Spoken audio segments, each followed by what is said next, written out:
From Dallas, Texas, the flash, apparently official, President Kennedy died at 1 p.m. Central Standard Time. Why are you a conspiracy theorist? And I said, why isn't everybody a goddamn conspiracy theorist? This is the real research. Literally have an alien base, and they are literally communicating. I don't have a whole lot of time. Have you personally had any experience with interdimensional beings? What we're thinking of as aliens, they have infiltrated a lot of aspects of military intelligence. And they are not what they claim to be.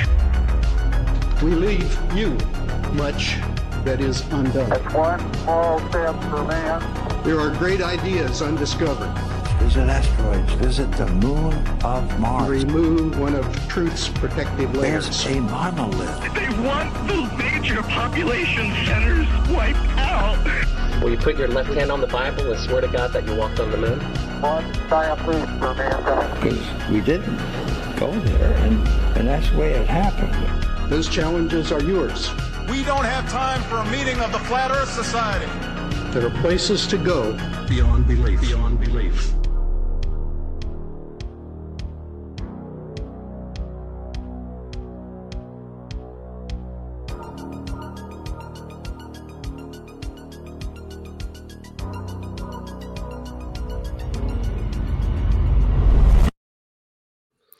Hello and welcome to the Daily Conspiracy Podcast. We don't take days off because reptilians, they don't take days off. However, Lee has took a day off. I heard on the grapevine, because Lee's not circumcised, but however, the end is uncomfortable, and he's gone in for, like, on Friday, he went to have everything sorted.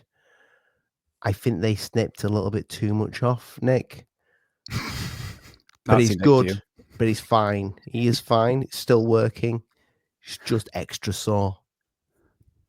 We're talking about the ass or the dick here?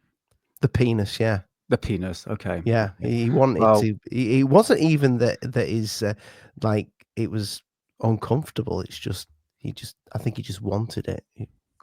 Is it the snip you're talking about here? Like, yeah, the actual snip? No, not the snip. No, not the I can not provide babies anymore snip.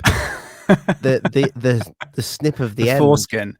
Yeah, the foreskin. He wants to embrace the American in him. Well, apparently I've heard from people, men who's gone through that process, that it actually reduces the sensitivity of your penis because I warned him. They fucked, mate. That's it, mate. You have to use fleshlights and lube. You know, look, God gave you a foreskin for a reason. It's to protect the outer layer of. Yeah, we're going there, guys. You know, it's been a while since we're talking about penises. But yeah, Nazi Nick here. Nice to see everyone. But yeah, the foreskin protects the protected layer over what I would call the fireman's helmet. Fucking make foreskins great again. Hashtag yes. Brother, thanks for letting me be on the podcast. Yes, we were obviously talking about dick and thoughts and prayers to Lee's penis end. But yeah, UFO talk, brother. It's been a while. In fact, the last time me and you went live together as a twosome was the 23rd of August 2023. It's nearly 2 years, man. Nearly 2 years. 2023. Yep, I've got it right here, and it was with. What's? Are you sure? Oh, you mean just me and you on our own? Just me and you on our own. Right. I got it right here, and it was back This is Alien Addict days. This is Alien Addict days. The back engineered alien spacecraft is happening, and we was with Scott Brown. Ring a bell? Scott Brown. Yes, I fucking love Scott Brown. Yeah, no, he knows his shit. He does indeed. Yeah, we were talking about back engineered craft, but yeah, that was the last time. Not joking. Nearly 2 years ago. Isn't this weird, right? Talk about synchronicities. We're about to talk about kind of back engineered craft. And this is not even planned, but back then, when it was just us two left to our own devices, we were talking about fucking back engineered crafts, and I don't know what's going on with my voice right now. It's like George Lucas says, you know, got to make him rhyme, and this is what we're doing. Sort of recurring back to the old days. Make it rhyme, brother. Well, Nick, before we get going with this, because we've known each other for such a long time, Nick knows a hell of a lot about the history of UFOs, and he is running Alien Addict. Well, Alien Addict is now Nick's, basically. So, guys, well, Nick, you guys go on over and head on and subscribe to Alien Addict, mainly on YouTube. It does go out on Spotify as well. But you go live every Friday night at 9 o'clock. Is that right? Yeah, that's right. Yeah, every Friday at 9 o'clock. Obviously GMT, that's obviously Great Britain time. So I think it's around 4 or 5 o'clock wherever you are in America. 4 p.m. Eastern. Yeah, that's it. Yeah. So basically, the premise of Alien Addict, yes, we go through latest updates on ufology, but for me, I'm more of a historian when it comes to ufology. If you're watching this right now, I've got a load of books here. This is a very small portion of my book collection. I collect all rare books in terms of ufology. I like to go all the way back to the beginning, and that's where my specialty is coming into Alien Addict. So a lot of content creators on ufology talks about latest updates, but for me, yes, we talk about that. We go back into the old cases. So if you interested in ufology, come check out Alien Addict. You need to watch it because I'm a bit of a presentation guy. I like to show photographs, video footage, and amongst other stuff as well. So, and I do slip up with words, and I'm a terrible reader. So anyway, like and subscribe, be much appreciated. And you've got a great audience, and a lot of the people from the Daily Conspiracy Podcast, I'm sure, will bump into some people on the live chat that they even recognize. Yeah, it's been good. It's been a good turnout. I'm really enjoying it now since the beginning of the year, since doing it, well, since February. I've got the audience going, and it's we have a really good laugh. And this is it with Alien Addict. I get to communicate with the audience as well. So yeah, come and say hey, come and say hi, come like chill with me, have a drink, 420, and yeah, good times will be had by all, as one would say. So yeah, the history of ufology is interesting. 420. I need to get hidden on the Daily Conspiracy Podcast. He will. Yeah, he will. In fact, just a quick shout out. Me and Hidden are going live this Wednesday at 9:30 GMT. We're going to be talking about one of your favorite cases, Ollie. You can call me Lolly if you want. Lolly. Close enough. What is the case called? I can't believe it. I forgot about it. Is it Phil Schneider? No, the egg-shaped UFO. Oh, is Lonnie it Zamora? Lonnie Zamora. That is one. That you're right. That is one of my. In fact, fuck it. Let's start the show right now because you so the Lonnie Zamora case. I don't know what you're going to say about this, but I find that case crazy that thing had like proper landing gear legs, and when it took off with a what could only be described as a fucking booster underneath it. Yeah. However, there was 2 fucking Oompa Loompas piloting that little bastard egg. Yeah, pretty much child-sized aliens. Yeah, this is a really fascinating case. In fact, there's 2 cases I find really fascinating: the Lord Zamora case and the Pascagoula incident in 1975. Yes, we talked about that on the last episode with Hidden. But the Lord Zamora case, which is interesting, is this police officer in 1964 was traveling down the highway. He was in pursuit of this car. Apparently, it's been stolen, and as he's pursuing this car, he looks to his left and he sees this like egg-shaped object just like hovering above this desert. And he goes, what the hell is that? And he literally stops pursuing this car and pulls over. And what he says he described seeing was this egg-shaped craft that had 3 landing legs. And he saw 2 beings. And the 2 beings looked at him, went back into the craft, and apparently this egg-shaped object boosted off.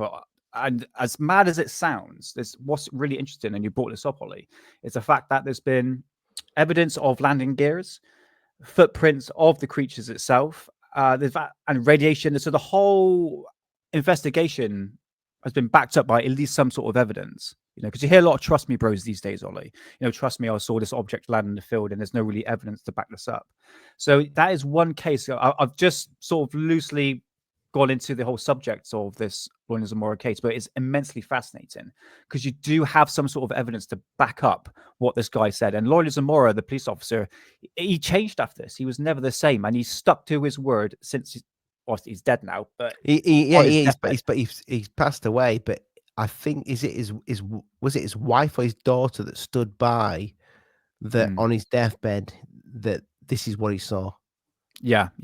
He swears by it, and his cases like that, because you would expect later on in life when they're getting a bit elderly to say, look, okay, I slipped up, I faked everything up, I faked everything, and etc. etc. But looking through the interviews of Lonnie Zamora himself, you can tell he's genuine.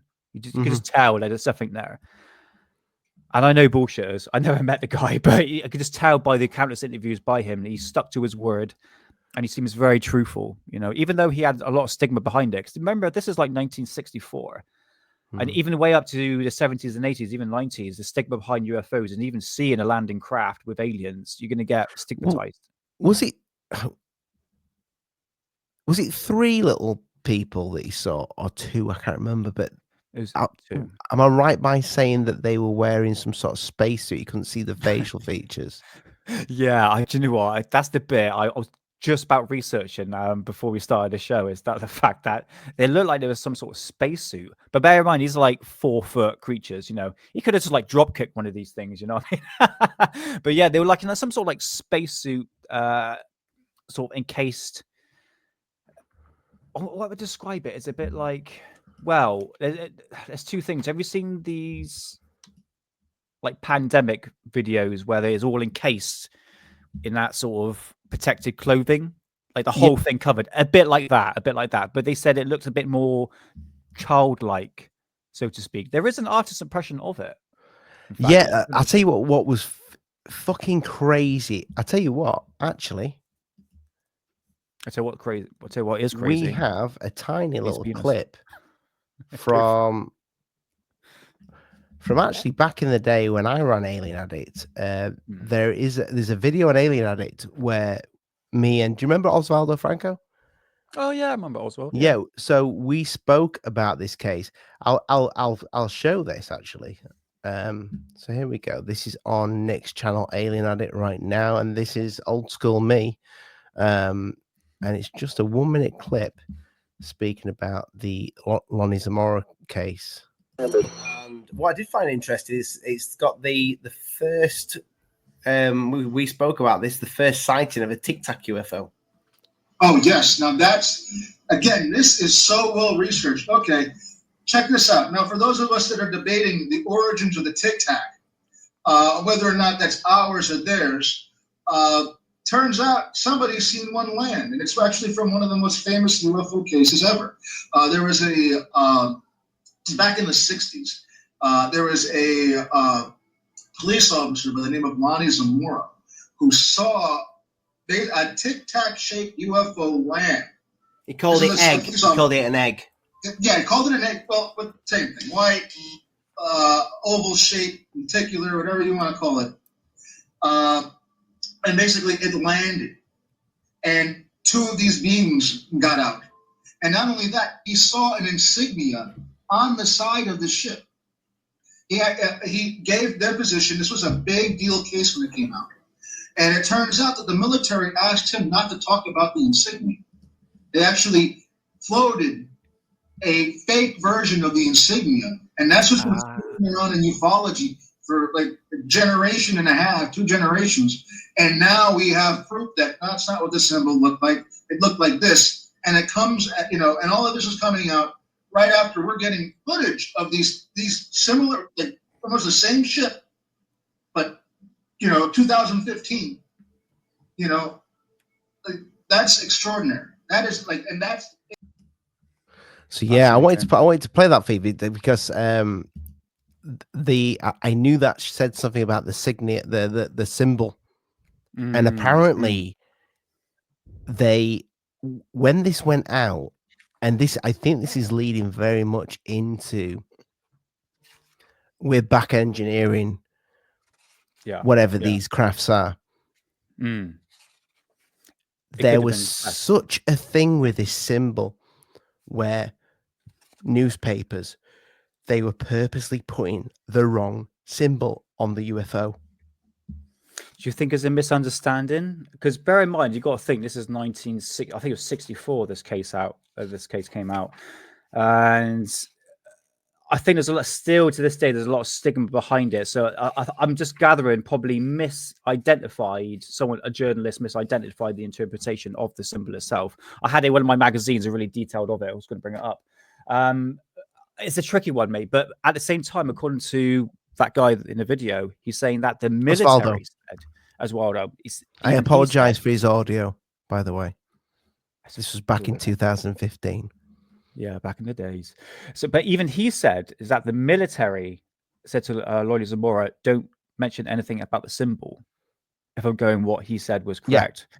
So this is interesting because there was a lot of stigma behind that. In fact, that symbol was changed because there was another UFO sighting in the 60s had the same sort of insignia on it, the same sort of imprint. And I wish I could bring it up. I didn't know that. Yeah, there's another one that's if you're going by the original print of the symbol itself, you can actually trace that back to another UFO sighting in the early 60s, somewhere in America. Which honestly, these UFOs they didn't look like an egg shape. This is it. I think a lot of people are interpreting what they're seeing with the Tic Tacs with what the egg shaped, but it obviously is oblong shaped.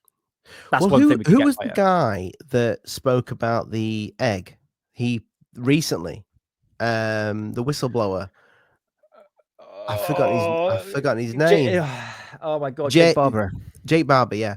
So and he showed that footage, which a lot of people have poo-pooed it. I don't know though. I don't know that other name. I'm like, it's definitely an egg-shaped thing, and that's definitely a helicopter. I mean, it could be anything. Do you know what, mate? Because it came from News Nation, and the fact that I get what you're saying with News Nation. It always comes from fucking News Nation. It's like a News Nation or Jeremy Corbell, and it's like two people that I don't really trust. Really, look, these videos that come out about these egg shaped. I know we're going off a little bit topic a little bit, but it leads. No, I think we're exactly on topic, mate. I think we're exactly on topic. Obviously, we're talking about reverse engineering craft here. If we're talking about the egg-shaped is reverse engineering, but you got to think about this, right? And I forgot the point I was going to say. Sorry, mate. Something about the egg. No. It's all good. It's all good. You were talking about News Nation, Jeremy Corbell, and the egg, and why you think it's. Yeah, I think these videos have more questions than answers. And the more I look at these footage, especially coming from like Jeremy Corbell in recent months, I should say, this is what I would consider. I like this term, and this is what Lee says. It's wank footage. It really is. This is with Alien Addict. You see, I bring up a lot of old cases and a lot of old footage from 90s. I tell you what, if you go back to my last live stream, I showed a lot of old footage from the 80s and 90s. So something called like UFOs Best Evidence. And it was a documentary that came out in year 2000. Everyone in chat was going, God, the UFO sightings here are so much better than what we're seeing today. And you would have thought with all the cameras and the high quality, we're not seeing it, Ollie. I mean, the Jeremy Corbell footage, the ball enhanced that came out last month or something like that. Mm-hmm. The only way you could have seen that was through was that AI. The Mosul orb? Yeah, the Mosul orb. Yeah, I can't think of the name. But with that, you needed AI to see that. And I'm thinking, why do you need AI to enhance it? Where's the original footage? And when you see the original footage, you can't even see the bloody thing. So as soon as you start getting AI involved, I think that's where the problems start to fold. You know, I want to see genuine footage, like proper footage, not, no offense, Third Phase of Moon footage. I love Third Phase of Moon, and I do know that. Oh, I like the boys, yeah. No, they're good. They're good boys, but there's a lot of BS out there. That's yeah, I mean, they've definitely, I think they've definitely come a long way from their olden days. I do wish they do the just like the Art Bell style stuff that they used to do back in the day when you get that crazy caller ringing in with his wife in the background. Yeah. Those are the best. Yeah, I was talking about Third Phase. I said, look, one thing with ufology is a business, is an industry, and it's entertainment. And Third Phase of Moon ticks all those boxes. And there's one thing in ufology you just got to accept. You know, what third phase of moon is doing, and any UFO content creators is doing exactly the same thing that's happening in my books. So right here, I've got a load of magazines dating back to the 50s, 60s, 70s, primarily a lot of 90s UFO magazine books. Loads of them right here. Mhm. It's the same thing, Ollie. It's literally regurgitated stuff. It's just a cycle. It's just go around in a cycle, basically. But going back to this footage, I find it very weak footage, especially this, like, just one thing I'm sick of, Ollie, is bloody this thermal footage. You know what I mean? It's like the infrared footage. I know what you're saying, and You know what I mean? there's something with this thermal footage that just gets on the end of my dick. Like, just give me I just want to see full color. Somebody's fucking mom fucking going, "Oh my fucking god, what's going on here?" Exactly. I want to see something massive. Yeah, exactly. And I think, for instance, the I want to see a fucking cow getting sucked up. Exactly. Though I think that footage is out there, actually. But the cow footage? Yeah, I think there is a cow getting sucked up. Or sucked off. No, sucked up, yeah. Oh, God, we're going there away. Bloody hell. I have never seen it, and I've never seen a cow getting sucked off, put it that way. But anyway, the UFOs, I just think the footage at the moment is so sketchy. And I follow all the UFO channels on Twitter and all that, UFO Mania, UFO World X or something like that.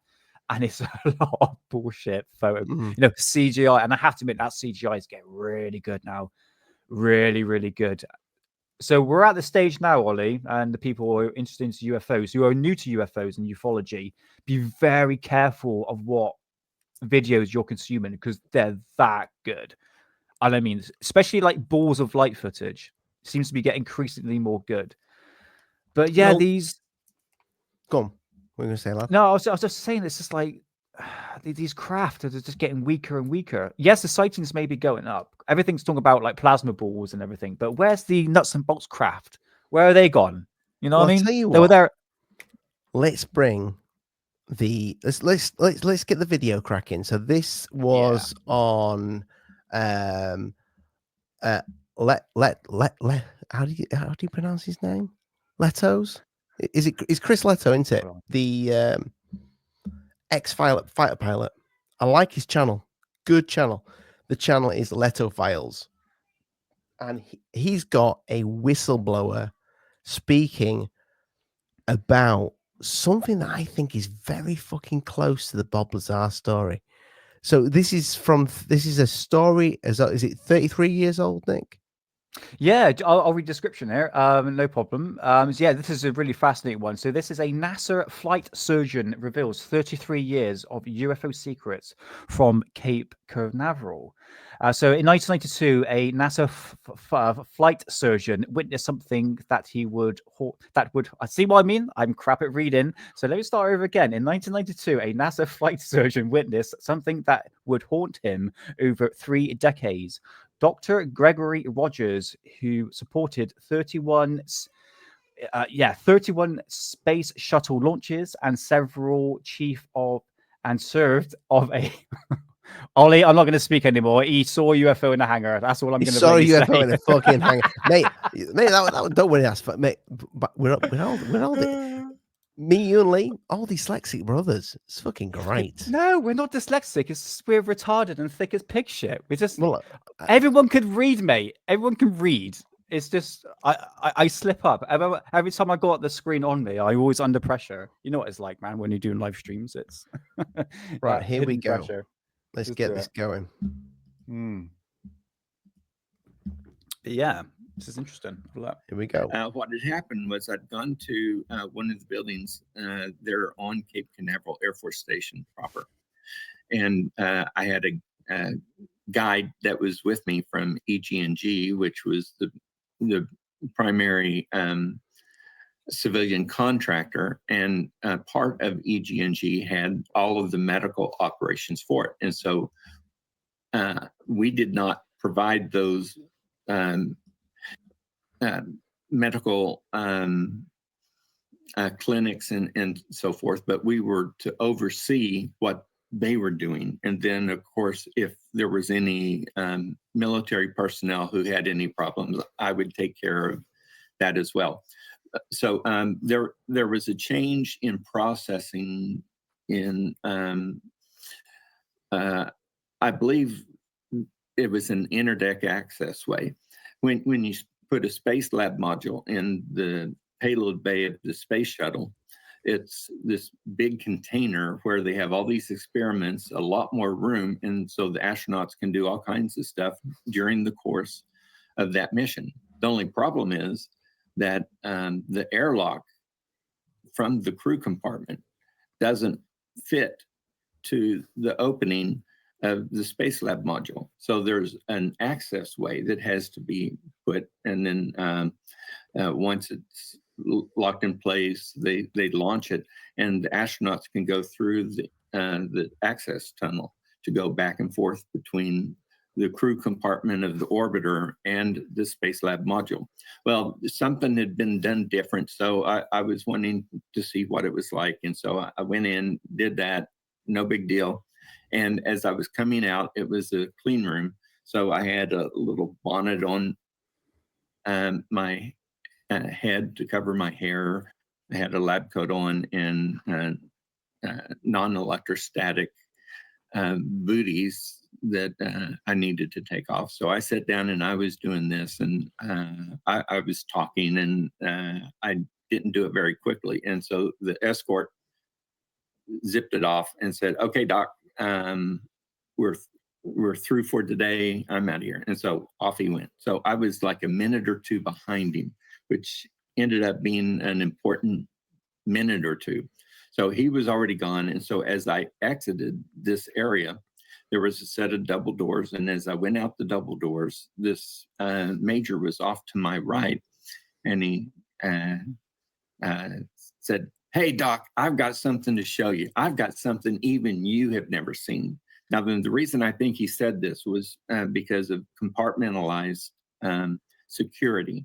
So people who worked in one building on the Cape, many of them could only go to that building. They couldn't go to other buildings because we didn't want the secret of what's going on here told to other people. And we didn't want these people knowing what those people were doing. But I went through most of the areas on Cape Canaveral. So I got to see a lot more than the average person. So he said this to me, and I said, "Okay, what is it?" And he said, "Come on, step inside." So he took me into this little office. It had 4 computer sites for 4 different people. But he shut the door, locked it, and then he closed the mini blind louvers on the door. There was a set of windows, and he closed the mini blinds on the windows. So get ready for this, people. I just kind of wanted to show a little bit of the backstory to how he actually finds this out. And again, big shout out to, and I'll just the Leto file. It's pronounced Leto. I've watched this guy for ages. I don't know why I can't fucking pronounce his name. But yeah, he does some great stuff, some great interviews. Go check him out. But yeah, let's carry on with this. Sitting there thinking, hold it, what's going on here? This does not look normal.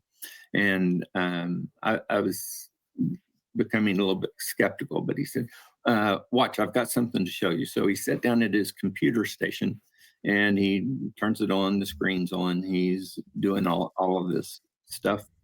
And I don't have any idea what he's doing. All of a sudden he says, "Okay, here it is."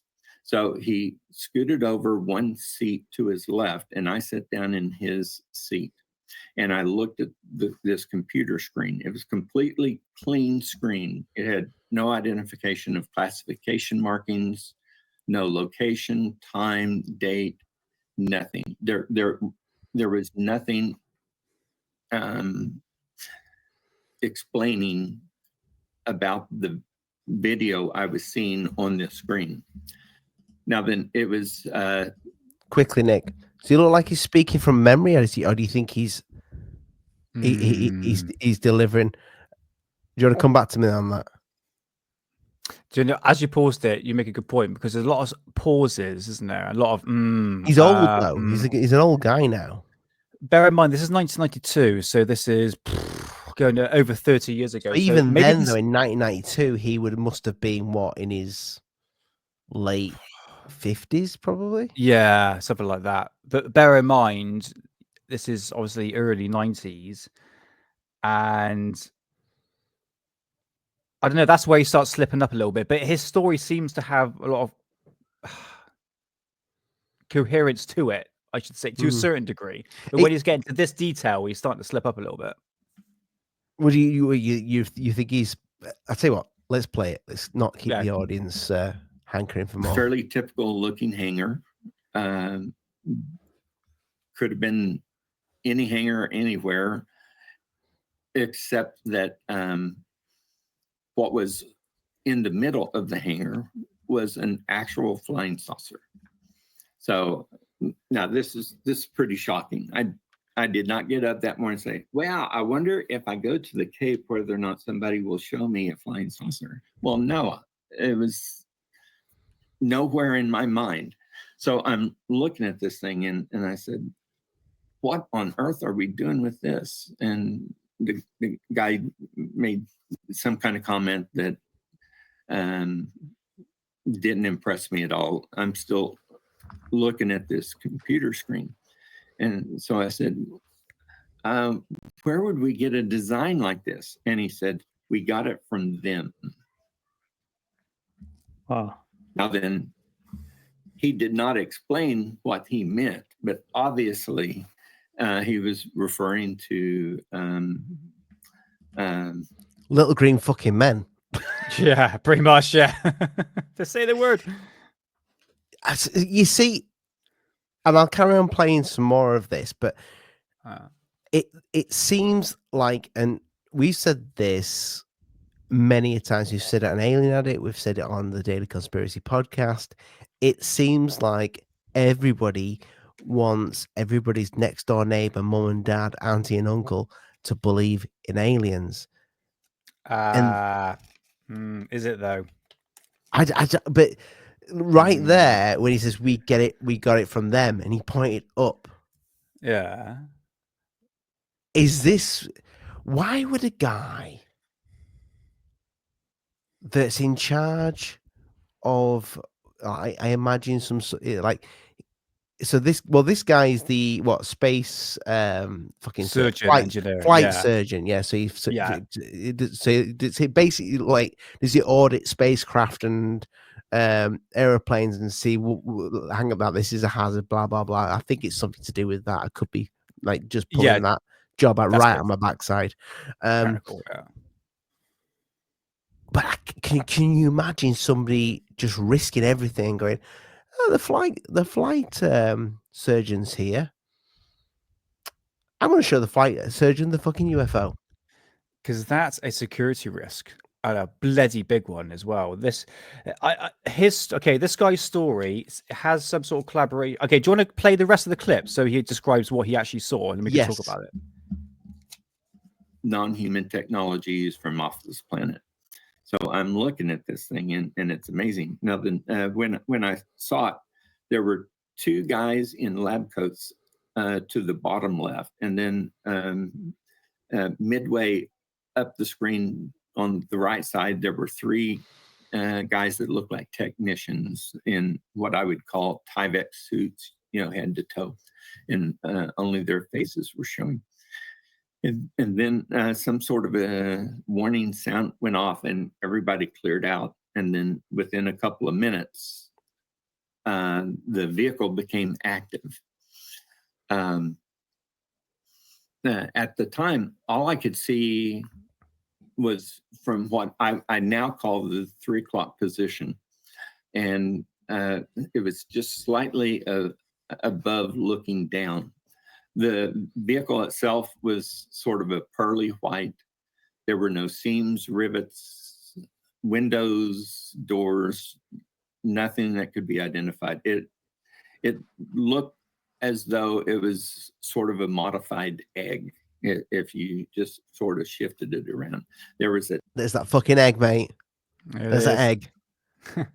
There it is.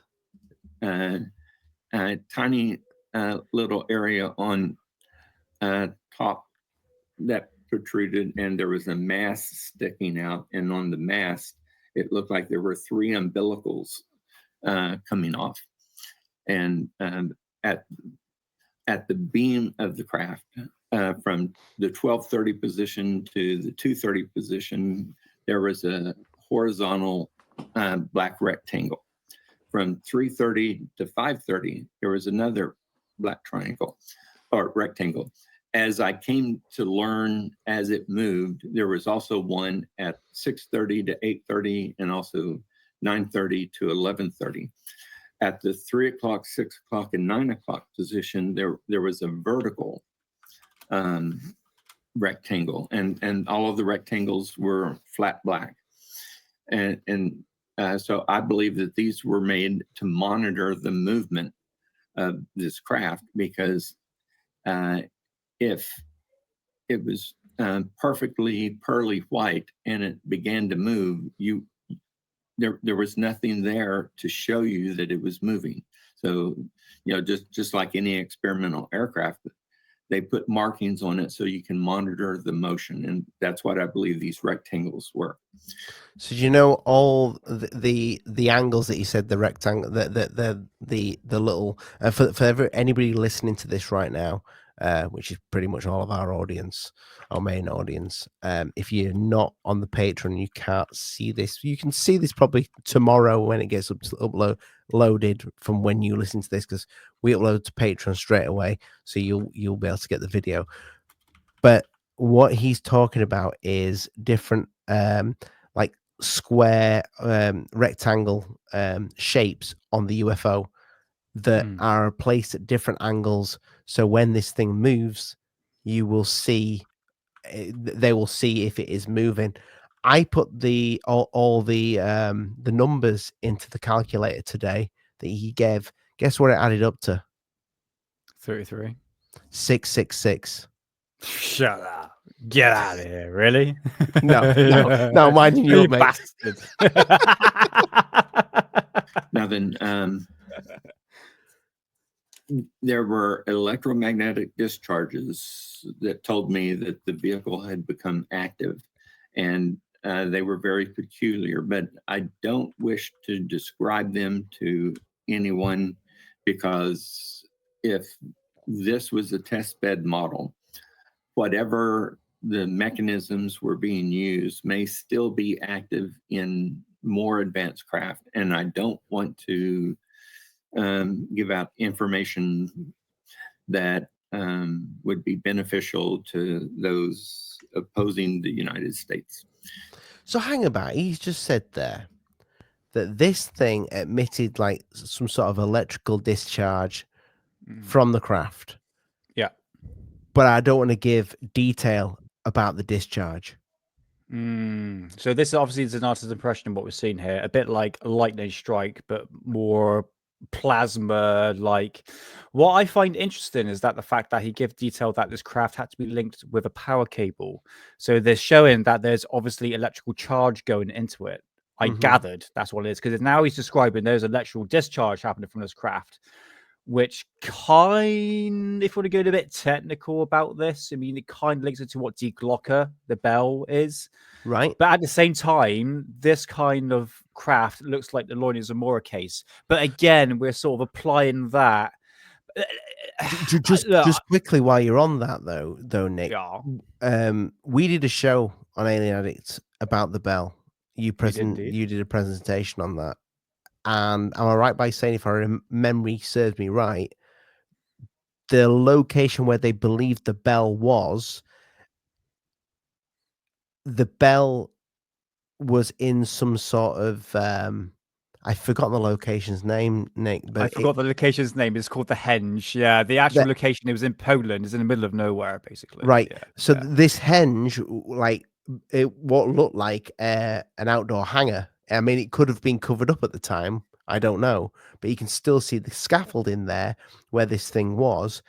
And the idea that the bell was in the middle of there, being pinned down because it was moving around.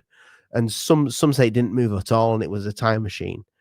But what you've just said there, that this with this that Yeah. does ring like the bell. Yeah, about the electrical discharge, but everything you just said about the bell is a load of bullshit. Sorry, Ollie. Okay. Time machine and stuff like that. But no, honestly, if you want more information about the bell, go check out Alien Addict. If you put in the bell deglocker on Alien Addict, you can find the presentation that I've done. In fact, like 3 of them. I did one latest one not long ago. But this kind of rings a bell due to the discharge this was actually given, and the fact that this craft was linked to a cable itself.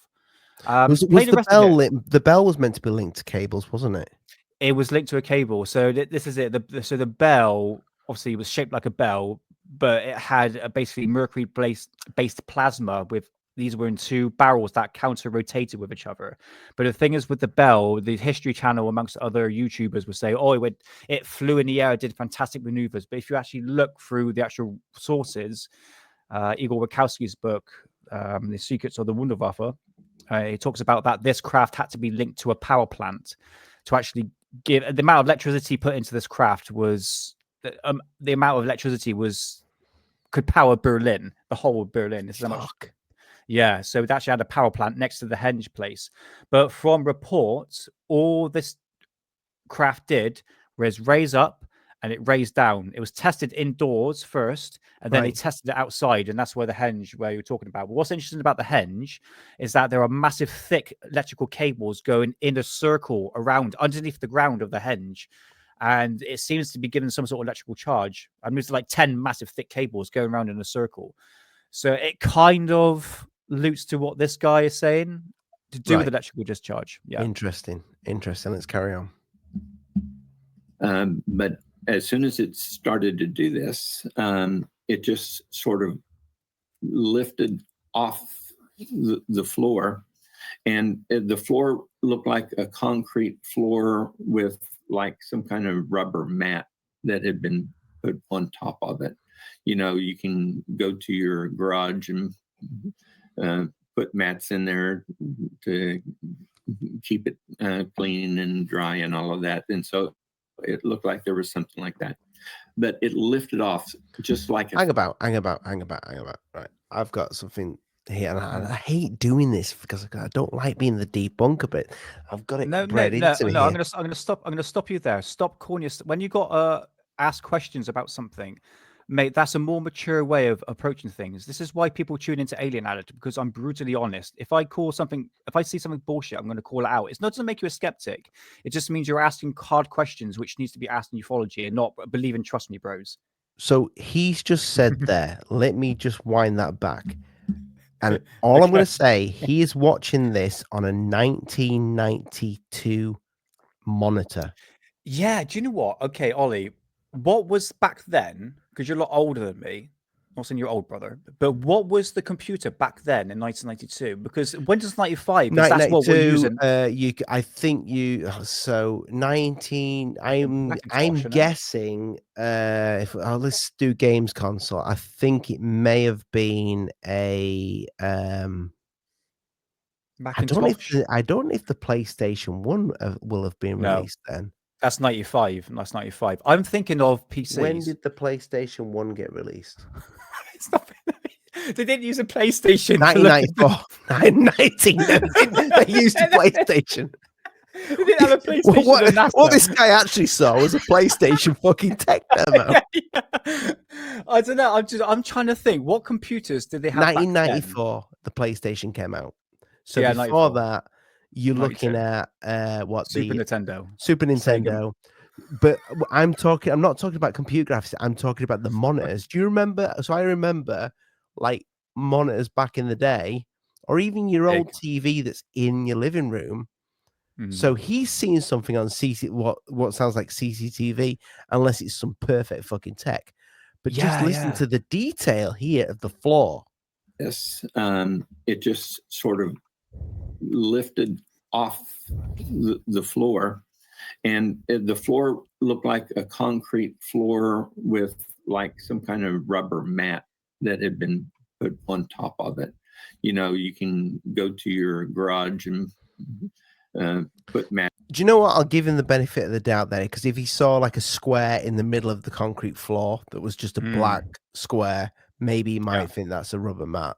I apologize. Yeah.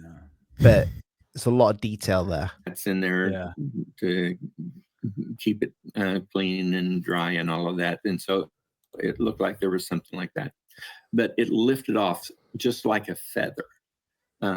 It rose about 3 feet in the air and then just hung there.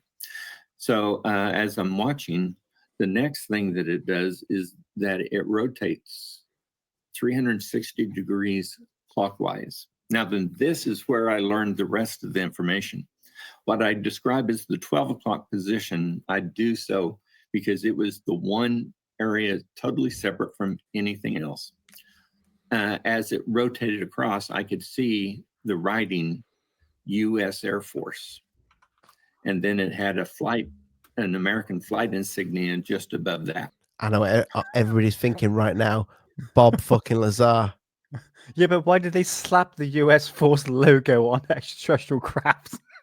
If someone fucking steals it, mate, it's ours.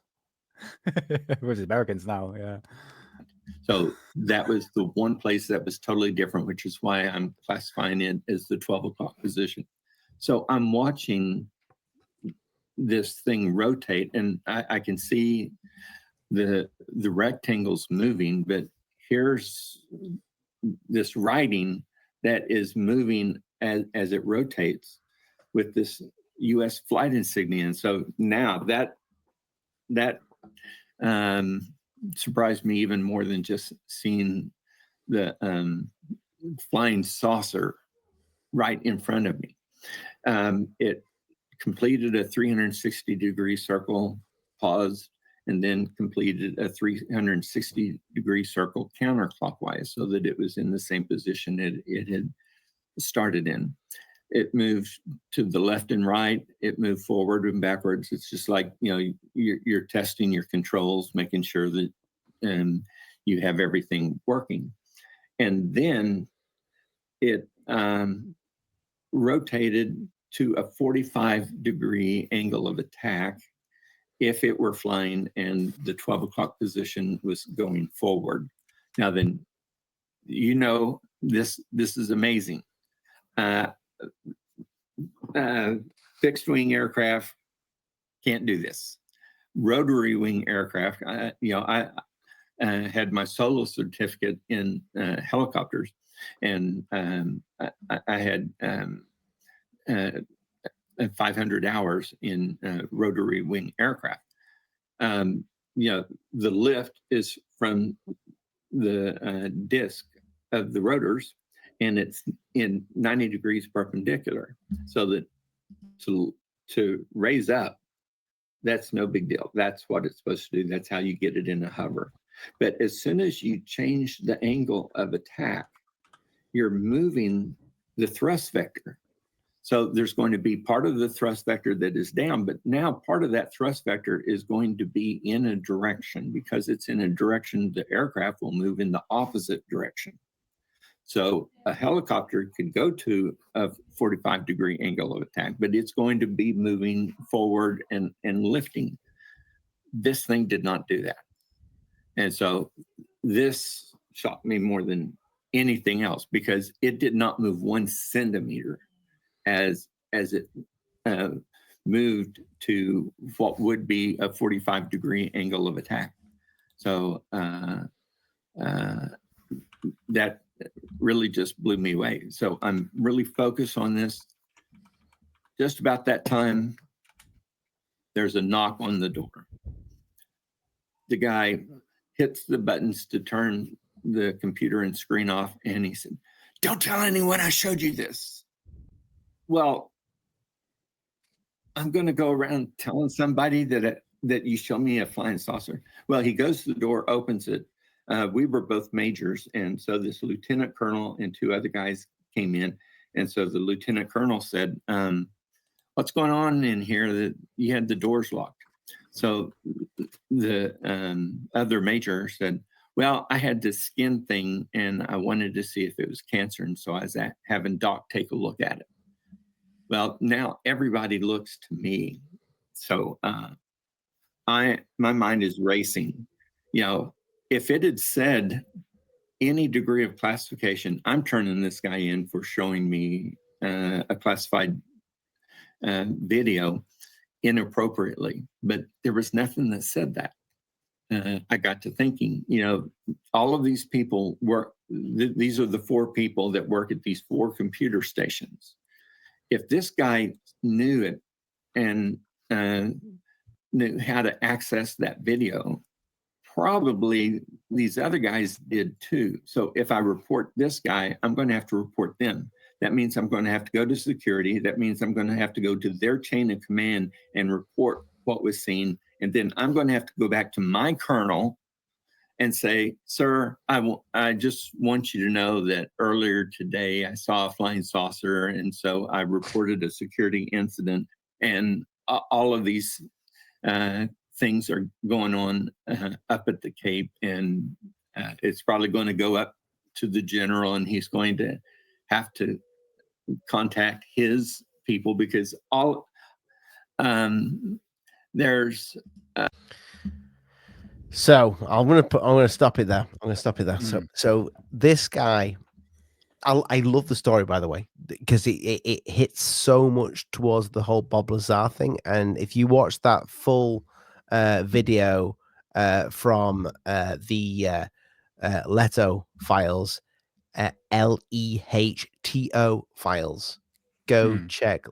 It's Chris Leto, really good channel, ex-fighter pilot, and he interviews loads of interesting people. This guy talks about, he also goes into the way that thing was moving to what the gimbal footage looked like as well, which I found really interesting. But he also does mention Bob Lazar in there. He does. Bob Lazar came out, I think, I think it was 1989. I believe 89. so. 89 was 89. It's late 80s. Came out in 1989. Yeah. It's got some very similarities to, you said like Bob Lazar, the Bell, Lonnie Zamora case, and also Thomas Townsend Brown experiments. Could you remember Townsend Brown? No, remind me. Right, I'm going to bring up a photograph right now. I've got it. Let's bring this up. Because what's interesting about Townsend Brown, he was using... Bring this up, Ollie. I hope this photograph people can see this. So this is a disc on top of just explain it really good for the audio listeners, please, mate. I'm going to explain it for you through Wikipedia. So what this is, Thomas Townsend Brown, he was an American inventor who researched into odd electrical effects that led him to believe that he had discovered a type of anti-gravity caused by electrical field. So what you're seeing here is a disc-shaped, made out of metal, basically. And he's got it on a string, and he's using field effects to actually move this object. Now... What's interesting about what the guy was saying in the video we just saw is that the fact that this was, I'm not too sure if he said this object was linked to... He said it was on 3 umbilicals. 3 umbilicals. So I don't know whether or not that's to keep the actual craft stable in case it does like take off, or it's given some sort of electrical charge. The thing that I struggle with, Ollie, just going to come off of this for a moment, is that the fact that he said this craft came from up there. That's what the guy said, isn't it? So obviously, that's something what the guy told him that was showing him. Told him the amazing 4K monitor back in 1993. It's 1992. But you did have good computers back then in the day. Because remember in 1993, what came out? Jurassic Park, and look what they managed to do with computers back then.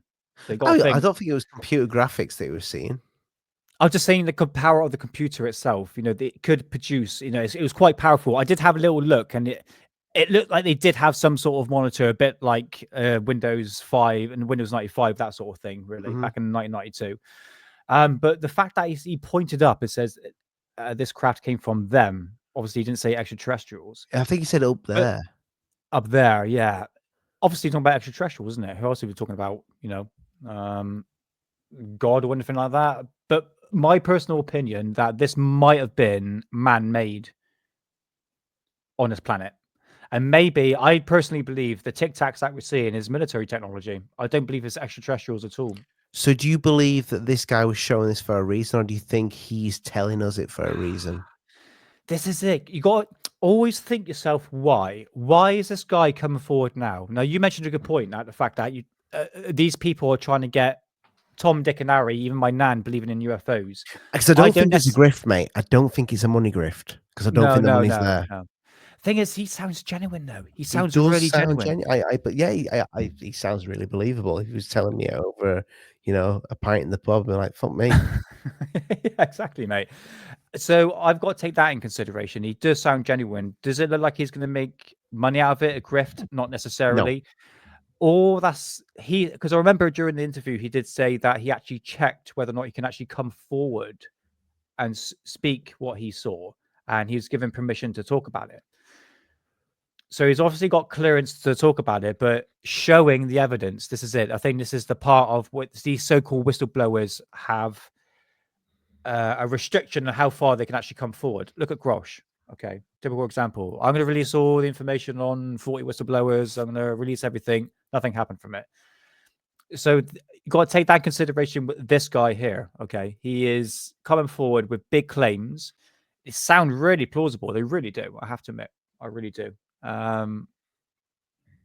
But his story does check out, though. His lead up to the whole scenario. But why was he showed that footage? Now, the guy that came forward and actually got him into the actual office to show him the footage, he most probably found that footage new. And when people see a new UFO footage, Ollie, and they really want to show someone, so they upload it to social media. They have to show someone. Yeah. Perhaps the guy was in the same mind frame, going, "Holy shit, this is really good stuff," And the fact that these two people were majors, and he did say that this person that he spoke to was a major, and the guy who saw the object on the monitor screen was a major. So maybe there's a sort of, I can actually trust this guy because he's on the same units, because the same team, because the guy did mention the fact that everyone's split off in different teams, and your team is only in your unit. You can't see anyone else's project. So that's another scenario you need to think about that, But he does check out. I have to admit, he does. So we've talked about this before on the show a few times. I think we've talked about an alien at it before. Why the long game? So this has been going on. Let's just say 1946. Yeah, was the Roswell crash 1946? Nick, 47. 47. Sorry, year out. You're the ufologist. I'm not. Give me a break. There was one in 1946, though. I bet you. There will have been one. No, it was actually 1948 was the year after that, and it was from this very rare book called The Aztec Crash. One of the most expensive books I bought. Look how thick it is, Ollie. It's a girthy book. It's a girthy book, yeah. But you're not far off, mate. Yeah, but what are you saying?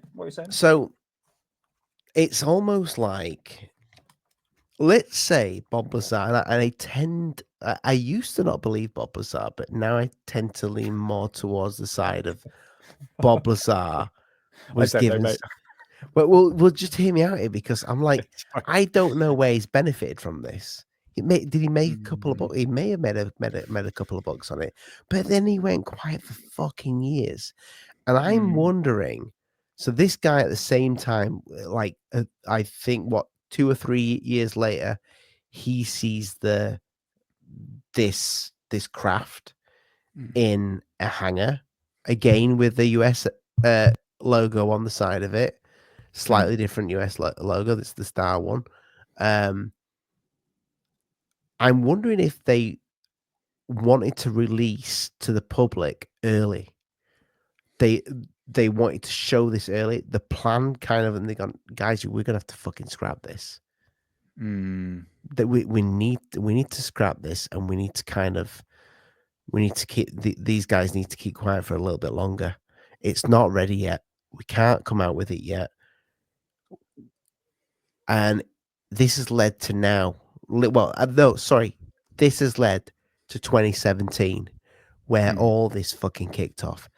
And now it's a fucking 10-year plan to get everybody's parents, aunt and uncle, teacher, fucking people in the local shop to believe in aliens, to believe in extraterrestrials, to believe that we're back engineering them, to believe that we have this technology. Maybe we do it. I don't know. It seems like there was a plan. Maybe the plan was for earlier, but they were like, we can't fucking, it's not working. We can't pull this off right now. Who are they? This is it. You make a good point there. The fucking reptilians, motherfucker. This is it. And if you've just seen fucking Ross Coulthard has just said on the most trustworthy news channel in the world, may I add, News Nation, that reptilians are indeed real, and so are the big mantis and the little grey motherfuckers. Oh dear, Ross Coulthard, the man of 1,000 words. The guy knows nothing about ufology. He just regurgitates what's trending. Reptilians been talking about since the bloody 80s, mate. Even way before David Icke. He's just regurgitating stuff. Look, do you know what I'm saying, though, Nick? Like it seems very much like there was a plan to get this out to the public earlier. If this guy is telling the truth. But we know Bob Lazar came out with this in 1989. We know that for a fact because there's the video there of Dennis on the helicopter or wherever he was on the Jeep. I can't remember. But they've waited till now. I would argue that the fact we had more chance of disclosure probably back in the 90s. I mean, look at you need to think how ufology works, mate. It's pop culture. Like me and the missus were starting watching X-Files. That is so poignant to what we're actually going through today. I've watched them all recently, all of them. So you got the X-Files, you've got bloody Stargate, you got Men in Black, Independence Day. Everything was UFO related. It's not Independence Day too. It's a bag of shit.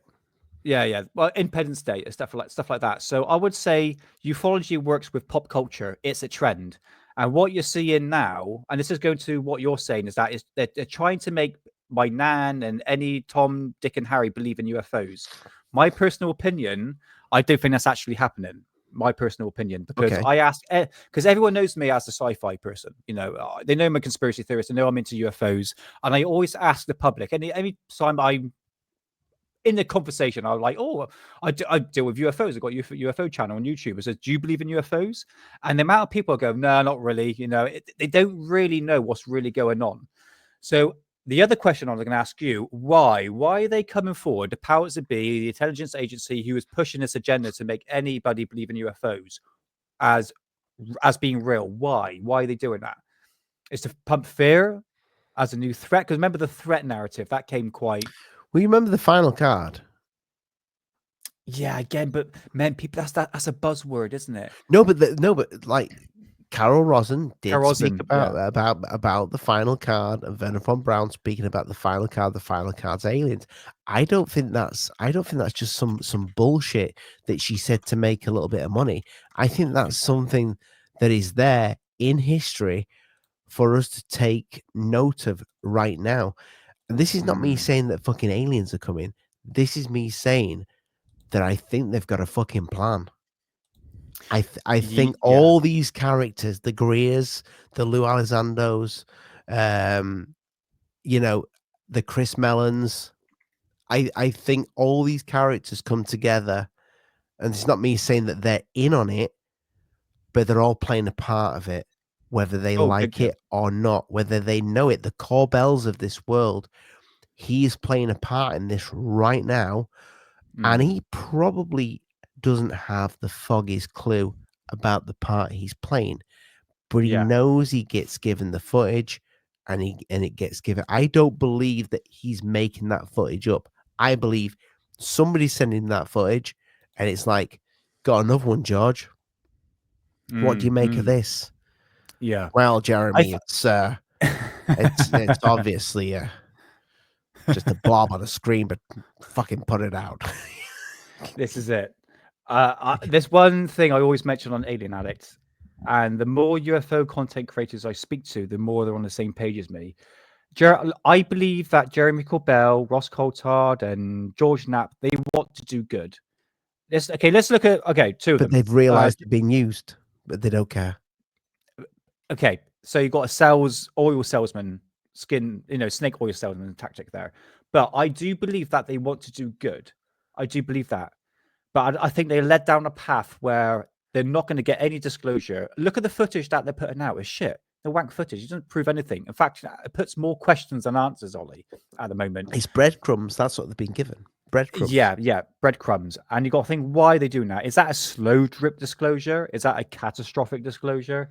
I think they're just led down a path where it's keeping people on their toes. And our community, the UFO community, has been so obviously infiltrated by the intelligence agency. It's pushed people in different directions and different avenues, and everyone's fighting with each other, and this is done on purpose. Yeah. And it's the same with footage. You got your skeptics, you got your debunkers, you got your believers, and you got people like me who's 50-50. I'm a 50-50 person. It could be fake, it could be real. I'm willing to go either direction on it, depending on how good quality the footage is. But I think that both of them are led down a path where it's treated like a game, isn't it? But saying that, Ollie, what have they got out of it? What has Jeremy Corbell himself got out of it? TV deals, film deals, documentaries. Look at Stephen Greer, documentaries, cruises, E5 bloody ceremonies that he's been doing. There seems to be a profit. Now, you could call that a grift if we want to, that's fine. But if I was for instance, like Stephen Greer, I'll be doing like Stephen Greer does, working off ufology, because it is a business, it is an industry, and that's what 100% it's an industry. 100%. This is one thing. This is it. This is one. This is what Tyler from Secure Team, when I interviewed him, he said, "Don't get me wrong, this is very much a business, and you can make money out of it." Look, the YouTube channel you sent me earlier that was talking about, bloody hell, what was it about, Ollie? I can't remember the guy's name. You sent it to me. It wasn't the first link. It was the second link you sent me. He was talking about... the Australian guy. That's it. He's great. Is it fuck. Yeah, I can't remember his name. What's wrong with us both tonight? It is... mate, I can't speak properly, mate. It's a really good channel. Polarity, really Polarity, yeah. Very good Polarity. Right. If you look... Now, this is not judging. He's a really good content creator. I have to admit, he puts out good stuff.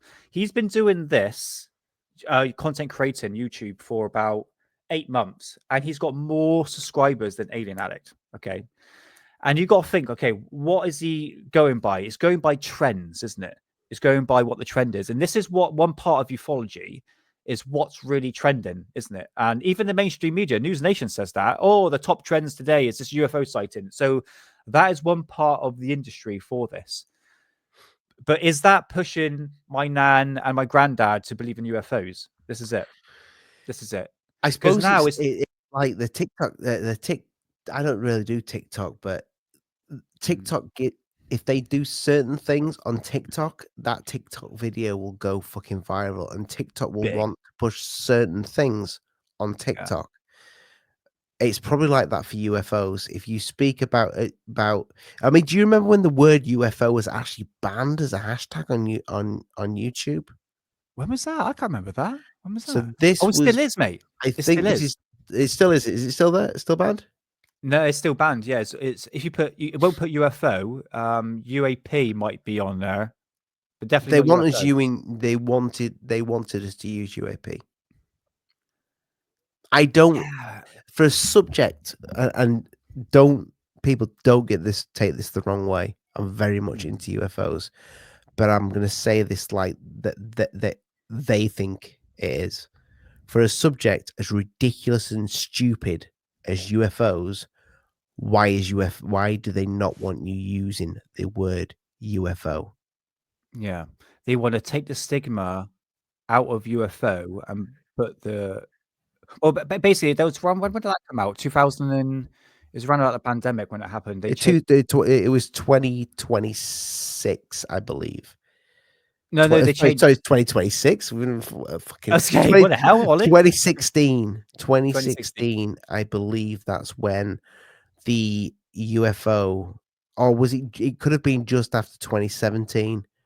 It was around about that sort of time when the UFO thing was like. Because I remember going through Alien Addict, and deleting all the fucking hashtags. You know, when you can put the Right, no way. words in the algorithm, I was Yeah. deleting it out because I'm thinking this is going to cause the chat channel some damage. Any video that had the word UFO at the beginning of in the title, I'd get rid of it. I mean, now I don't think you need to bother about that, but I was getting rid of it at the time. Yeah. I tell you, when they changed the word UFO to UAP is when that Pentagon report came out. I remember because my chiropractor at the time, he was really new to UFOs, and he knew I was massive into UFOs. And there was a massive report came out, and all that came out from the Pentagon that they changed the word UFOs to UAPs.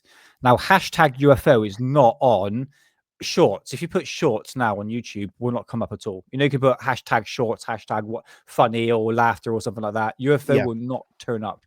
In fact, I don't think UAP turns up anymore. So that's not getting the public into UFOs.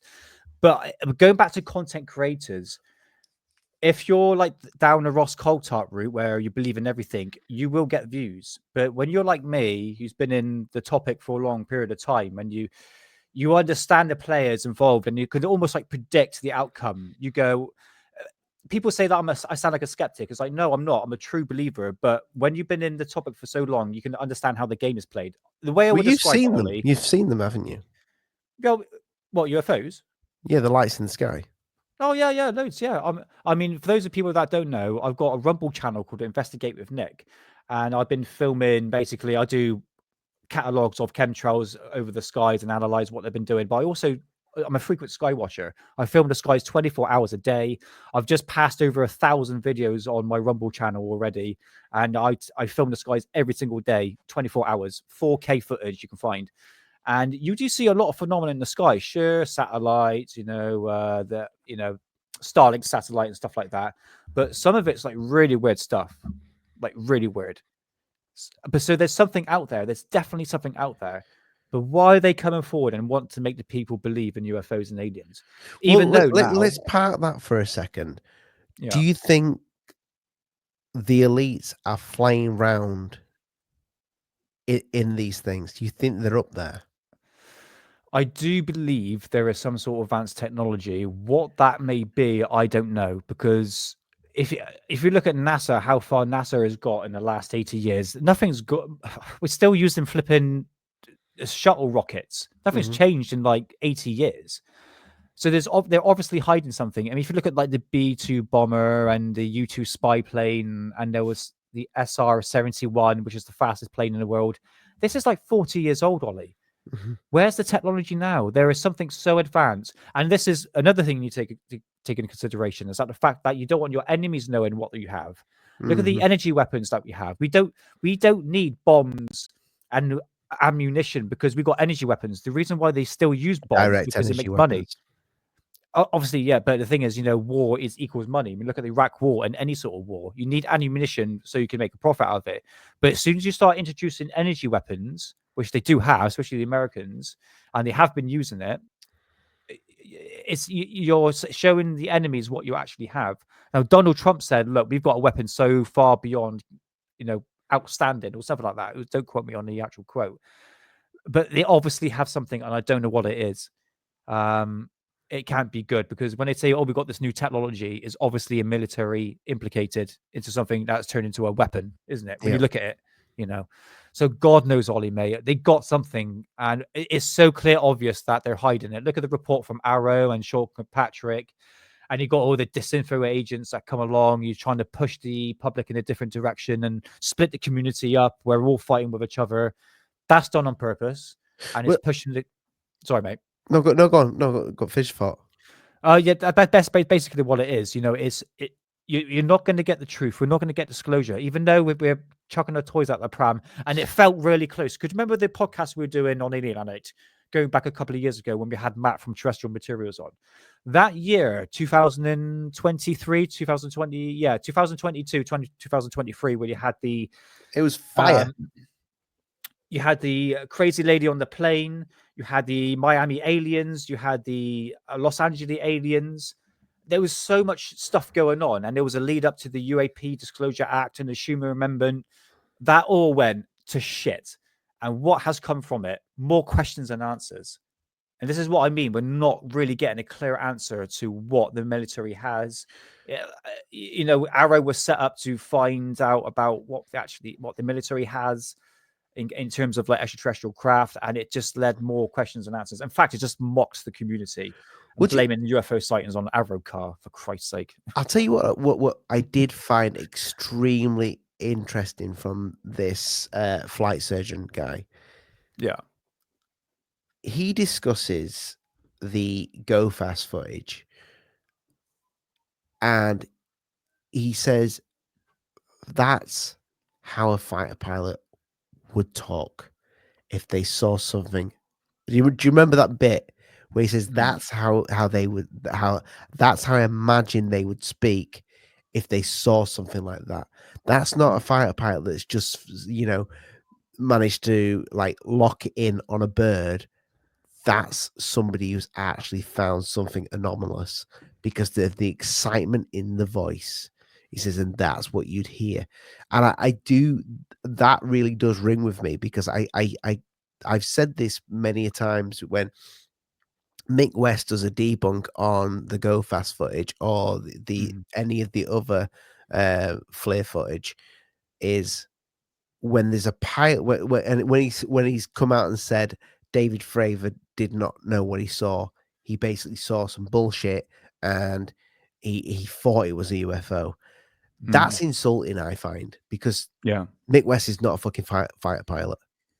David Fravor is. I believe David Fravor is. He either knows what he saw or he's been told to say that. And that is the only two possibilities. There is not a possibility where David Fravor saw some fucking birds and thought it was a UFO. He's the best of the best, and he's either lying for his country because he's been told to, or he saw it. There's only two possible answers. There isn't a debunk answer, I'm afraid, people.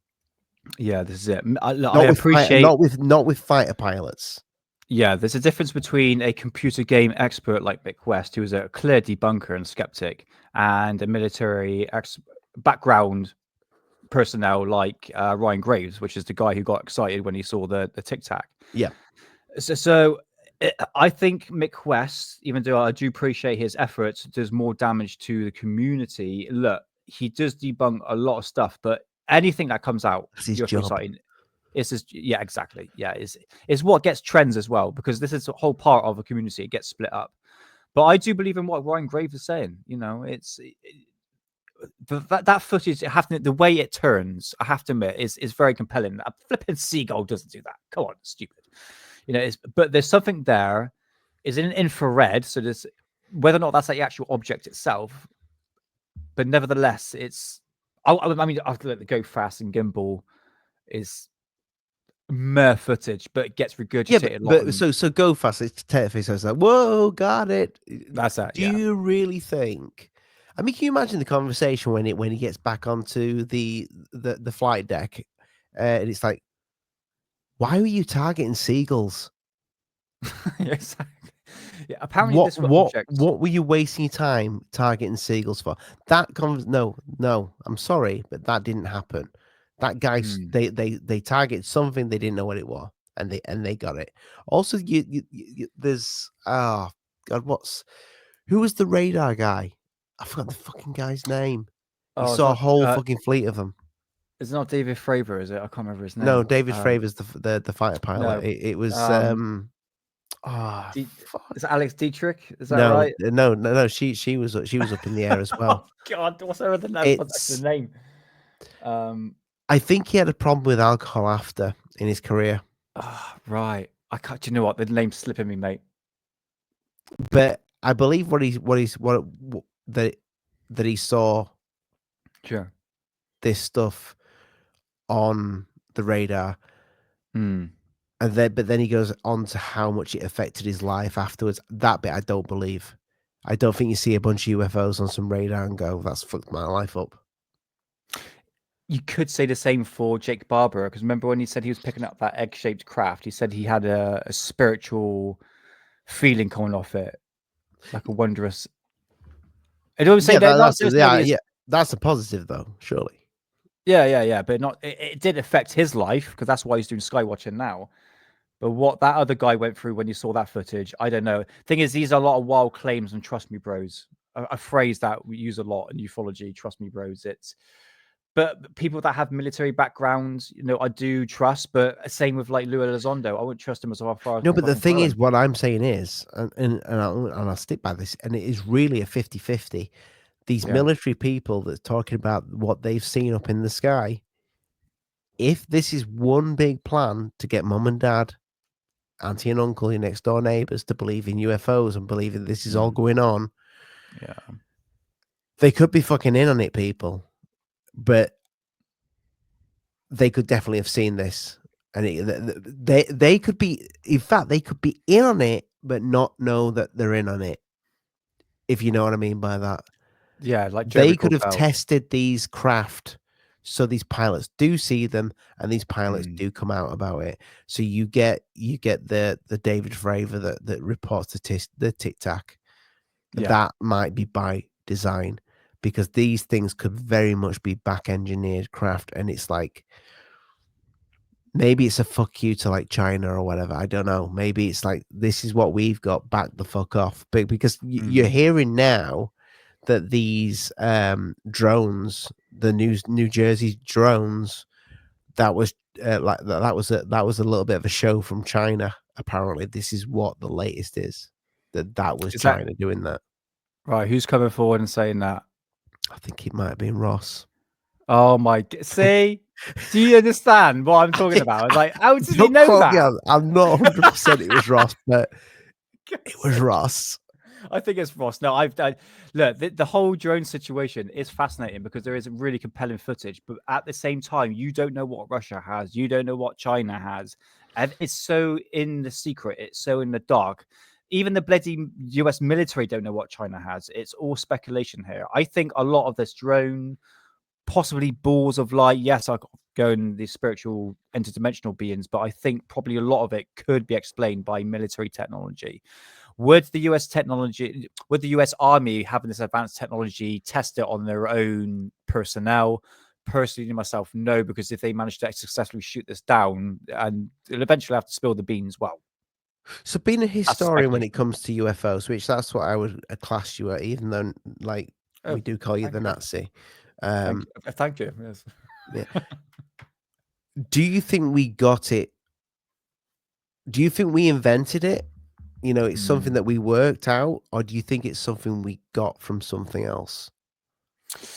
Buzzwords, mate. I think everyone that says that these craft that we're seeing in the sky has come from back-engineered extraterrestrial craft. We don't know that. We don't know. I personally think down the line, the military has created something, experimented on something where sort of unified physics or something that can create alternative methods of technology and energy, therefore anti-gravity. I think anti-gravity comes in many forms. Yes, you can if you put repel magnets together, you can make a car engine run. It's all been proven. So there's many different ways how to conquer gravity. So depends on the propulsion system and how advanced this technology is. It's all to do with speculation.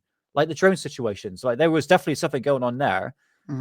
For me, that sounds there's something military more than extraterrestrial. But where it's actually come from? Is it coming from China? That speculation went all over the place, mate, when it comes to that, what we've been seeing. But there was something political at that time, the changeover between Biden and Trump, wasn't it? It was like this sort of agenda, like you've been mentioning, to push the drone theory, because that was all over the news, wasn't it? News Nation were talking about it for that short period of time. He addressed and then the drones. Yeah, but debunked. Well, debunked. He said he actually, to start off with, he gave you the crumbs. He said, you'll hear all about the drones. You'll hear, we'll tell you exactly what's going on. I think I don't know why he said. I think he I think he said something along the lines of, I don't know why they've not told you about it, but I've got an idea. It was something along them lines, and then it's like, it was. And then you have the hot lady, what's the press secretary? Is it Caroline Levitt? I've got a massive crush on her, mate. Blonde hair, she's feisty. She definitely. Oh sit on yeah, UFOs. fire. Like, yeah. Oh, I love her. And she came forward and saying, "Oh, there's nothing to see here. It was just like a misunderstanding." It's like, "Oh, you're hiding something. Look at Just like the Epstein files, mate. Yes, mate. This is it. But, oh, that's a big screw up, isn't it? Woo! They fucked up bad on that one. I mean, that made people go. Are you talking? Was it the same lady that said the Epstein files? There's nothing to see. Oh, it might have been. Is it? But her blonde fit. Caroline Levitt. Yeah, Caroline Levitt. That's it. Yeah, always wears a cross. Yeah, that's it. Massive. Do you know when she said there's nothing to see with the Epstein files? Yeah, she wasn't wearing the cross. She wasn't wearing that. Oh crucifix. yeah, I've seen the yeah. Oh mate, she's a spicy woman, and I do like fierce women, straight to the point.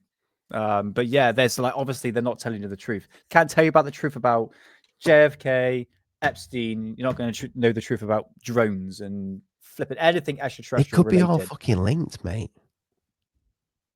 I think the paranormal and extraterrestrials are linked. I think it's all one compound. Yeah, I'll put Bigfoot in there as well and reptilians. Did you see the guy? I mean, you know, we've interviewed. We haven't interviewed Timothy Alberino, which I would like to interview the Indiana Jones lookalike. But we interviewed his best mate Doug a few times. Doug's been on the channel, and they went and investigated that Peru case with the face peelers. Those people out there were talking about some sort of crafts that one guy saw a craft above him when he was out fishing, and he could clearly see like through it, and there were two like blokes dressed in like what looked like the Green Goblin costume. The young girl, she saw like and if you remember, they blamed it on jetpacking illegal miners. Mining for gold, jetpacking. Yeah. That's what the papers were saying. So I think some of this shit does go on, and it's probably is I think what may have been going on there was fucking cartel. No, I think it was some sort of human trafficking. That's what they were trying to do. I think that is probably, if they've got this technology, and I think is it Michael Herrera, the guy that came forward saying that he'd seen a black craft, and what came out of the craft was military, and the military they got them to get all the weapons, but they look like their own guys. But they saw these like boxes to what he thought they were smuggling, like drugs or something like that. And then somebody else said those were drugs or guns in those boxes. Those were human beings. Somebody giving the heads up on that, or he'd been told to say that, because he didn't say that in the original Stephen Greer press conference when he came forward with that. I think these players all have a time to come forward, and there is a reason why they do it, whether they're telling the truth, whether they are telling the truth and they get given a time that they're allowed to release it, or whether they're telling a lie and they've been they're just doing the job. I have no idea. Yeah, but that it does ring to human they're basically saying for the past few years now that we have these crafts. Do you remember I mean, fucking hell, you don't hear much about the TR3B now, but the TR3B, I remember when that thing, people used to speak all the time about the TR3B triangle craft, and that is what we've back engineered. Yeah, this is it. It's all about speculation. If you want to know about the TR3B, anyone's new to it, go check out a guy named Edgar Fouché. Came out around 997. He came out with a presentation talking about the TR3B, which used quasi crystals to actually the whole compound of this craft is a whole different dimension of how this propulsion system works. Like, it's so advanced. So the TR3B, that's an interesting one, mate. That's definitely military. Whether or not it's actually reverse engineered is, who knows what an extraterrestrial craft looks like. We're just told what it looks like. Nuts and bolts craft, isn't it? You know, this is it, you know. Well, you remember the Joe Rogan episode with Tom DeLonge where he showed that TR3B and everybody went, holy shit, he's just showed a fake UFO on the Joe Rogan podcast. I mean, to be fair, it didn't look that bad, and it was quite well done for CGI. But do you know something? I think he was told to show that. Either he was told or he's thick as pig shit, because even I know at that time. No, I think he was told. I think he was told, and so he would step down, and then Lou would step up. Because immediately after Lou was in that, then Lou was already working. With Tom DeLonge. He spoke about him in that interview, and I'm guessing here, but I'm guessing that somebody may have said, "Why don't you just fit this in, show this on the show?" Knowing that would happen, that TTSA would fall apart, and it started to fall apart immediately after that interview on the Joe Rogan. But who didn't fall apart? Lou didn't. Lou came out of TTSA with, I believe, Chris Mellon. They came out together, and Jim. I can't remember. I think Jim Semivan still worked for TTSA for a bit. I think Hal's still there in the basement, pottering away. But yeah, I found that, looking back at that now, it's fucking intriguing that you get Tom DeLonge going on the biggest podcast in the world talking about this, and then he shows a fake TR3B, but he explains the technology, how it works, and shows that light glowing in the middle. And then immediately after that started to fall apart, but that gave birth to Lou. Yeah, that is who told him that. Obviously, Lou Elizondo has been caught twice, well, 3 times really, with fake photographs. So there's a clear, I've seen that recurring thing. The disc that is the chandelier, and the disc that is a water fucking. No, it's a shield. No, it's a field. It's a circular field that's been cut out. Yeah, and yeah, that whole situation with TTSA, I find now, like you're saying, when you look back at it in 2017, that was obviously an experiment, and obviously Tom DeLonge was led down a path. And who got Lou involved with this? And you got to think the 2 players, Christopher Mellon and Lou Elizondo, obviously have their foot in the intelligence agency, who are literally pushing the UFO community and the information of UFOs out to the public. And Lou is a massive factor into that. Do you know what? It's like Tim Burchett. We like Tim Burchett, the congressman from congressional hearings. Love a bit of Tim. I like a bit of Tim. Yeah, good guy. No, I believe he wants to know the truth. But even he said in an interview, he says, "Oh, clearly the intelligence agency, the 3-letter intelligence agency, have got their foot in ufology." And then there's a photograph of him with Christopher Mellon and Lou Elizondo in the White House in an Oval Office. I'm thinking, they're right there, like literally right there. Oh, Chris Mellon with Lou Elizondo. Yeah, both there with Tim Burchett. Oh, I know Chris Mellon. Sorry, Tim Burchett. He's friends with Lou Elizondo, the buddies. Yeah, I know. Yeah, but they're buddies. But obviously, they're intelligence assets. They're there to push information out there, and it doesn't matter. Like, who's the guy you had on? He did Who's Lou documentary. Oh, you talking about Manny? Yeah, Manny. Yeah. Did a really good documentary on Lou, and I urge people who believed anything Lou says to go watch this documentary, because I think we're led down a path, mate. We are led down a path, and it's work wonders, and it's so obvious that we're just run around with headless chickens trying to find the truth. Oh, it's extraterrestrials, it's back engineered craft, it's China, it's Russia, it's like, oh, well, blah blah blah blah, and now we've got bloody Ross Coulthard talking about flipping reptilians and stuff. It's just like, you see, I think Tom DeLonge has a real passion for it. I think he always has, because there's a clip of Tom DeLonge talking about UFOs and Kennedy dying.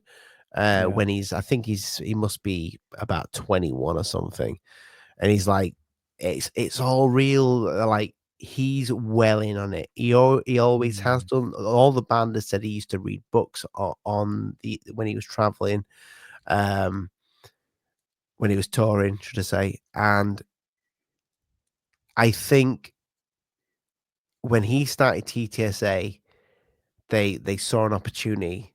This guy is a name. Let's use him.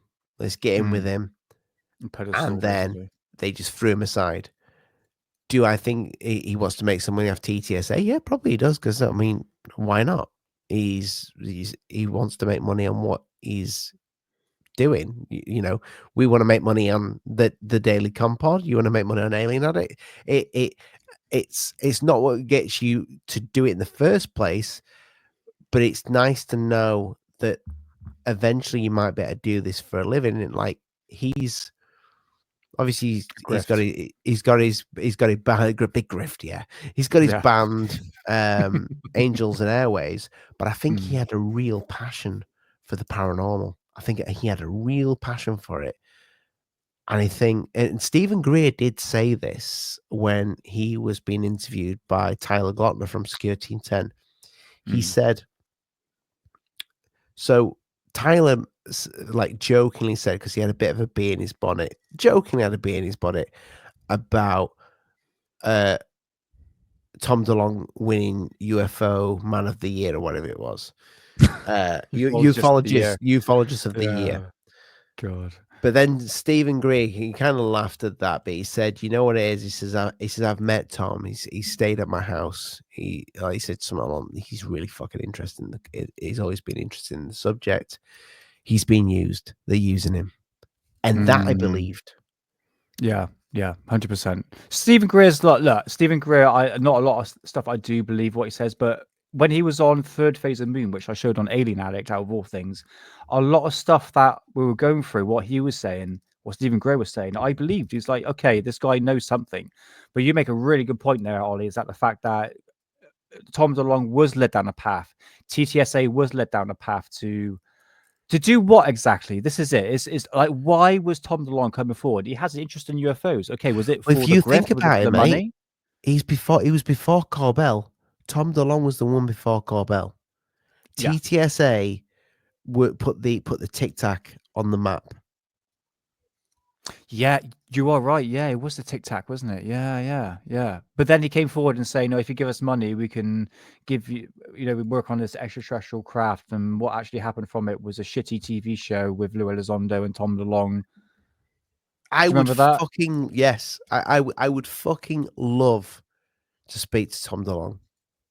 No, same here. But I would want to ask him some of these hard questions, which I don't know if he'd even want to admit it, but I bet if you asked him behind closed doors, do you think you were used? I yes. Even if he came on the show and said, "Listen, I don't want to speak. I just let's talk some fucking UFOs. Don't ask me if I've been used, but can I ask you after?" Yeah. I just want to know for me. Yeah, sure. It's pretty obvious if you've been in a subject or the topic long enough. I don't say the field because Lee doesn't like that word. I say the topic. You can obviously there's a clear sign that he was obviously being played, and whether or not he's going to come forward at some point, whether or not he's still on good terms with Lou Elizondo. Is he still on good terms? I can't imagine so. I don't think so, but it's never been said. This is it. He hasn't really explained a lot of it, or has he? Not too sure. No. I don't think he has. And if he has people, then at us at the daily Compod. That's con, not com. I think he went out of TCSA. We're talking about Tom DeLonge here with his tail between his legs. He probably felt embarrassed that the fact he showed this. He's still in TTSA. TTSA is still a thing, but it's not what it was. This is it. It hasn't got this reputation like it was. Basically, it's not got the legs that it had. That's it. Yeah. I mean, if you remember all the things that they were fucking making a space fucking craft, mate. Yeah, when that comes to that, the I'm going to give you a free energy device or an extraterrestrial craft, give you money. I'm like, hold on. It's like the Soul Foundation. Give us money and we give you access to secret, top secret documents. It's like, whoa, hold on a minute. Let's why can't that just be free? You know, we're talking about disclosure here. Do you know something though, mate? I think Tom DeLonge believed it. I think he believed it. I think he saw that spaceship, saw the design, and he went, listen, if we get to this amount of fucking money, we can start work on this thing. And he's like, really? Far out, man. Yeah. You know, I think he's got more common sense than that, Ollie. Come on. I mean, this is like no, mate. You know, look at the people who he had with him. Jim Semivan, fucking Hal Putoff, I think still Hal, fucking Lou Elizondo, Chris Mellon, some other wanker I can't remember the name of. But the people he had fucking legs.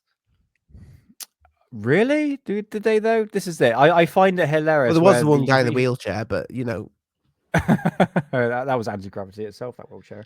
Look, you had a lot of people come forward and say, oh, these technologies are easy to build. I'm just thinking, hold on a minute, what the hell are you talking about? I think there's a lot of regurgitated nonsense that come with ufology. In terms of actually building a craft itself, that is so many. The amount of times I've been hearing that is like Project Bluebeam at this point. It's like I've been hearing it like since I was a kid. There's a lot of ballsy claims, but no one's going to run through with it. No one's going to run through with it. Look at these inventors like Stanley Meyer, who created a car that ran on water. Dead. There was a guy who created, literally no one knows about this. The guy literally created an engine that had two magnets that, you know, when you put two repelling magnets together, they repel each other. Well, basically, as you put these closer, you can actually make it spin. He made that into a car. There's a video footage of him on YouTube bombing down the runway at 120 miles an hour. No engine, just all pure magnets. That guy's dead. So you have all these inventors that create different types of, you know, inventions that end up dying. And this is it. As soon as you get in inventors who's saying, oh, I can create advanced propulsion systems, always end up dead. But you could say that with Bob Lazar, though. What happened to Nikola Tesla now? Well, the same thing. But he died of natural causes, didn't he? Did he, though? I don't know. Was it a dildo machine that killed him? I don't know. He had one of those, apparently. A dildo machine? I did hear a rumor of that. I think it's true. Yes, Nikola Tesla had a death ray plus a dildo machine he was working on. I think there's a technical word for that, dildonics. Dildonics, is it? Oh, that's pretty good, mate. Hey, swish. I don't know. I just made that up. But it should be. It should be. What do you do for a living? Well, I'm into dildonics. What's dildonics? Well, look in your wife's drawer. Oh yes, she's got that running vibrator. It's like a drill hammer, mate. Bloody knock your teeth out. So yeah, back to the rubber fist. I don't know. Oh God, mate. You know, we're talking about body blue territory here, brother. You know. Right, back. Look, UFOs. Look, as should we just do a little round off? Yeah, let's round it up, man. Yeah. So, all in all, we have a lot of claims coming forward. Don't round it up forever though, because we're going to hit another UFO story in probably a week. Yeah. Sure. I mean, what we've seen so far, fantastic claims. I do believe the guy's story, but anyone who's new to ufology at the moment, who's been into it for a year, just be really careful what information you're consuming. And it's okay to be a skeptic, or my approach is 50-50. I'm a skeptic and I'm a believer. I have to look at both avenues. I can't stick down one echo chamber, you know. The way I would describe ufology, just to sort of round things off, is a bit like, if you're new to it, it's a bit like baseball. I don't know how baseball game is played because it's an American sport. So if I sat and watched a game, I can just about understand the players, how the whole rules of the game aspect, how it's played. Yeah, you chuck the ball, you hit it, you run. Yeah, exactly. Right. Now take that concept and you put that 20 years. So you've been watching this game for over 20 years. You understand the players, their tactics, everyone that involved, and you can almost predict the outcome of the game, can't you? Knowing how the players are involved and how well they played. That is how ufology is. Once you've been in it for a long period of time, you understand the people involved. You understand how the game is played, and you go, well, hold on a minute. Let's just take a step back and understand, you know, there's a lot of trust me bros and not a lot of evidence. And one can argue saying, well, Jeremy Corbell's footage coming out, that's fine. But I think it's led down a path that are leading to no disclosure. In fact, puts more questions than answers. And I think this is where we are in ufology at the moment. It's very challenging times. And I tell you what, who said that right was Matt from Terrestrial Materials. He says, if we didn't get the truth or some sort of truth when we sort of alien addicts went off for about 3 months, that is where I think the UFO community started to go in disrepair, and it's just gotten a lot worse over time. Do you agree with me, Ollie, on that one? Absolutely. In terms of fighting, infighting, a much more divide in this community, and it used to be a really good community back in the day. It did, and I just think that the stigma and divide has been done on purpose, and it's the people that are involved in ufology that we should need to be very, very careful of. But it's a fun subject. I've been doing it for many years. I collect many books over. I spent thousands of pounds on these books because I love ufology. I love the history of ufology. I just think we're just led down a path at the moment where we're just being played, and we should be very, very careful. But if you want more information on that, come check out Alien Addicts. 9 o'clock. Go, Nick. Just before we get out of here, plug Alien Addict. Let people know exactly what you do, and yeah, absolutely. So every Friday at 9 o'clock UK time is either 3, 4, or 5 o'clock in America time. I think it's 4 p.m. Eastern. 4 p.m. Okay, thank you. Unless there's a time change. Yeah, this is it. So basically, I go through the history of ufology. I go all the way back to the beginning of the times and find what they were saying back then to what we can find out what's going on now, basically. And ufology, it just goes around in a circle. It's a lot of fun in ufology, but I go back to old cases. I'm a historian when it comes to ufology, and I do internet research, but I'll pick a book and then be like, right, let's read it, and we'll do an episode on it. And I've got tons of books here, and if you want to know everything about German Nazi UFOs, come check out Alien Addict, because I've broken that thing down from. That's why they call me Nazi Nick. Okay, that's why Ollie calls me Nazi Nick, because I know that. We've also seen your tattoo as well. So yeah. It's the Hindu symbol, mate, not swastika. But nevertheless, come check me out every Friday, 9 p.m. or 4:30 p.m. if you're in America on YouTube, and that's Alien Addict. So yeah. Thanks for having me on, brother. It's been fun. Mate, no, it's been great. It's been great going balls deep in some fucking flying eggs.